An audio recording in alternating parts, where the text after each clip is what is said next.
तो इस वीडियो में हम बात करेंगे भारत के प्रधानमंत्री नरेंद्र मोदी।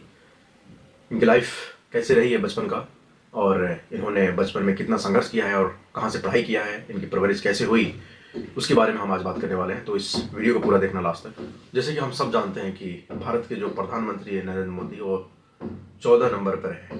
इसके पहले मनमोहन जी थे तो 13 नंबर पर थे, और ये 14 नंबर पर है। आप समझ चुके होंगे कि मैं क्या बोलना चाह रहा हूँ। Point number 1।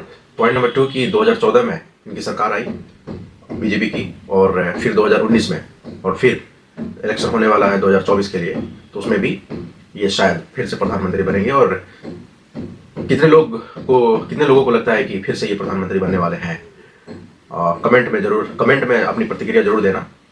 अब हम बात करेंगे इनकी परवरिश के बारे में। इनका जन्म वाडनगर में हुआ था, गुजरात में।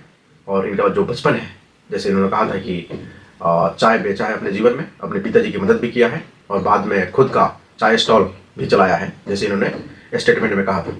8 साल की उम्र में आरएसएस के संपर्क में आए, और वहाँ से उस संगठन को, आरएसएस के संगठन को उन्होंने ज्वाइन किया, और काफ़ी लंबा वहाँ पर काम भी किया, और 1985 में बीजेपी में शामिल हो गए।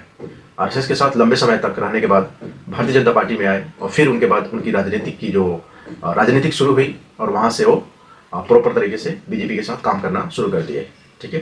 फिर गुजरात में उन्होंने चुनाव लड़ा, वहाँ के लोगों ने पसंद किया, फिर वहाँ के मुख्यमंत्री बन गए। ये जो राष्ट्रीय स्वयंसेवक जो आरएसएस के संपर्क में जो आए थे 1970 में, जब ये 20 साल की उम्र में थे, तो आरएसएस से इतना प्रभावित हुए थे कि काफ़ी प्रचारक का काम भी किया, और 1971 में औपचारिक रूप से उस पार्टी में, मतलब आरएसएस में शामिल हुए थे औपचारिक रूप से। अब हम बात करेंगे 2019 में क्या हुआ था। 2019 में 30 मई 2019 को प्रधानमंत्री के पद की शपथ ली, और 31 मई को कैबिनेट का विस्तार हुआ, और पीएमओ के अलावा department of atomic energy, ministry of personnel और public grievances and pension, department of space, वो सभी जो मंत्रालय हैं, ये सब मंत्रालय इन्हीं के पास था। जैसे आप सभी को पता है कि ये जो मैंने डिपार्टमेंट बताया है, ये सब मंत्रालय इनको ही दिया गया था। 23 मई को नरेंद्र मोदी जी एक बार फिर से वाराणसी से सांसद चुने गए, और उन्होंने लोकसभा में वाराणसी से सीट पर कांग्रेस के नेता जो थे अजय राय, उनको हराया, और काफ़ी इनकी जीत भी हुई। इसी जीत के साथ उन्होंने फिर से भारत का प्रधानमंत्री चुना गया, इसी जीत पर। अब बात करता हूँ 2012 की। मोदी जी ने मणिकनगर से चुने गए थे। इस बार उन्होंने भट्ट श्वेता संजीव को 34,097 मतों से उनको हराया था, और फिर वो मुख्यमंत्री के रूप में चौथे कार्यकाल के दौरान शपथ ली थी। कहाँ पर? गुजरात में। और फिर 2007 में हुआ। 2007 में 23 दिसंबर 2007 को मुख्यमंत्री के रूप में मोदी जी को तीसरा कार्यकाल मिला। 20 दिसंबर 2012 को पूरा हुआ। इस बार फिर उन्होंने मणिनगर में जीत हासिल की, और उन्होंने कांग्रेस को दिनेश पाटिल जी को उन्होंने हराया था। उसके बाद 2012 की शुरुआत हुई। मणिनगर से चुनाव लड़े, और बेहतरीन जीत जो है उन्होंने जीत दर्ज की 2002 में। और कांग्रेस के ओझा जी जो थे, यतीम भाई नरेंद्र कुमार को 38,256 मतों से पराजित किया था जी।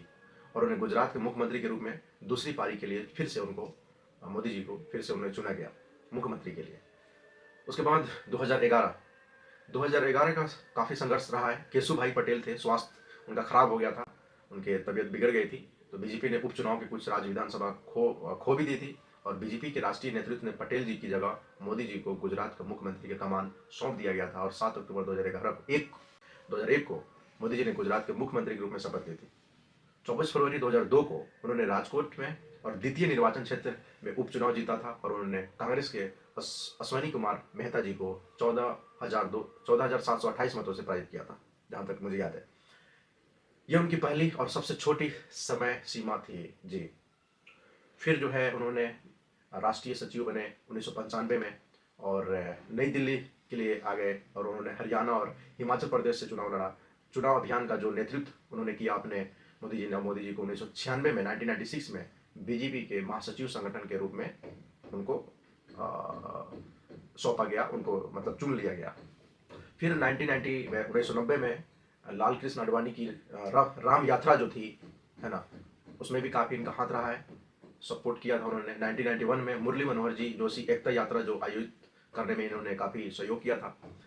फिर जो है 1987 में गुजरात इकाई के ऑर्गेनाइजेशन जो है सचिव के रूप में उन्हें निर्वाचित किया गया था।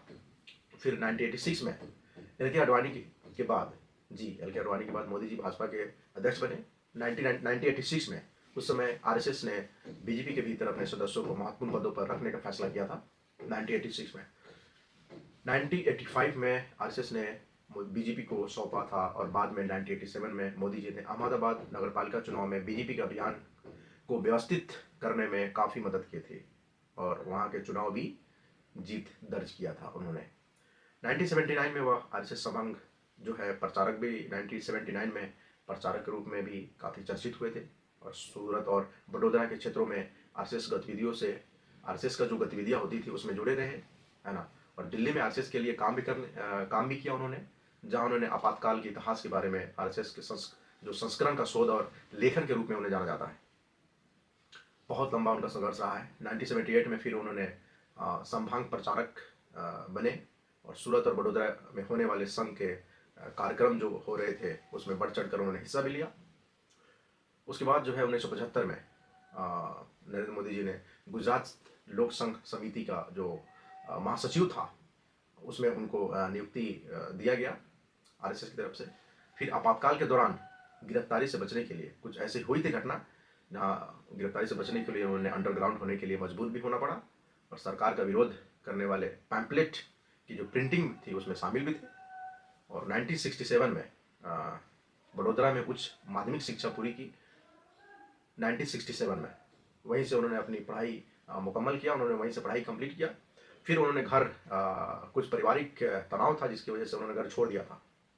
मोदी जी ने उत्तरी और पूर्वी भारत में यात्रा के दौरान लगभग 2 साल बिताए। होता है हर परिवार में, है ना, कुछ मामले होते हैं, तो उन्होंने घर छोड़ दिया था 2 साल के लिए। उसके बाद जो है 1960 में मोदी जी ने बचपन में वाडनगर रेलवे स्टेशन पर चाय बेचने में अपने पिताजी की मदद की थी, क्योंकि पिताजी चाय बेचते थे तो उनकी मदद बेटा तो करेगा ही। बाद में बस स्टैंड के पास ही अपने भाई के साथ भी उन्होंने चाय स्टॉल चलाने लगे। तो ये थी उनके संपर्क। फिर से प्रधानमंत्री का चुनाव होने वाला है और आपकी क्या प्रतिक्रिया है कमेंट में ज़रूर बताएं। और ये जो स्टोरी मैंने बताया है आपको नहीं पता था, तो आई होप कि ये सारी चीज़ें आपको पता हो गया। और मुझे लगता है कि आपकी इंक्वायरी कंप्लीट हो गई। बहुत सारे लोगों को कमेंट आ रहा था उनके बारे में कुछ बताऊं मैं, है ना। और कुछ छूट भी गया होगा तो आप कमेंट करके बता सकते हैं कि क्या क्या मैंने छोड़ा है, क्या क्या पॉइंट को मैंने छोड़ा है। आप अपनी जो भी राय है, अपनी प्रतिक्रिया आप कमेंट में दे सकते हैं। और किन किन लोगों को लगता है कि फिर से 2024 में फिर से चुनाव होने वाला है, तो उसमें भी लोग उनको काफ़ी वोटों से उनको जिताएंगे। और कितने लोग पसंद करते हैं उनको, आज दुनिया उनको काफ़ी पसंद करती है, इसलिए दोबारा बने और तिबारा बनने की फिर संभावना है।